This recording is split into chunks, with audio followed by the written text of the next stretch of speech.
பிப்ரவரி 18, 1946 மும்பைக்கு பக்கத்தில் தானேயில் அன்றைய பிரிட்டிஷினுடைய அந்த கடற்படை தளத்தில் 78 கப்பல்கள் இருக்குது. அதை ஒட்டி இருக்கக்கூடிய ஒரு 20 கடற்கரை அந்த மேற்கு பகுதி முழுக்க அதில் இருக்கக்கூடிய 20,000 மாலுமிகள் ஒரே காலத்தில் அந்த 18ஆம் தேதி ஒரு மிகப்பெரிய புரட்சியில் ஈடுபடுறாங்க. காரணம் என்ன?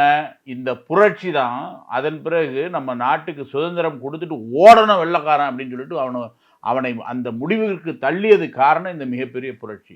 1945 2ஆம் உலகப்போர் முடியக்கூடிய அந்த காலகட்டத்தில் நமக்கெல்லாம் தெரியும், நம்முடைய அருமை தலைவர் நேதாஜி சுபாஷ் சந்திர போஸ் அவர்கள் விமானத்தில் பயணம் செய்யும் போது மர்மமான முறையில் காணாமல் போயிடுறார்.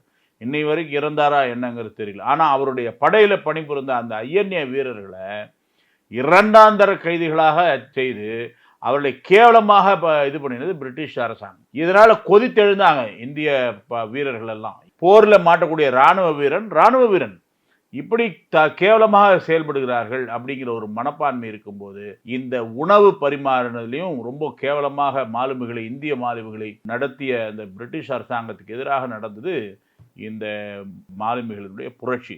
ஆனால் பொதுவாக என்ன பண்ணுவாங்க, கடற்படை மாலுமிகள் பம்பாய் கழகம் அப்படின்னு சொல்லிட்டு வரலாற்றில், ஏன்னா பிரிட்டிஷ் அரசாங்கத்தினுடைய அடிவரடிகள் எழுதின வரலாறு கொஞ்சம் போய் படித்து பாருங்கள்.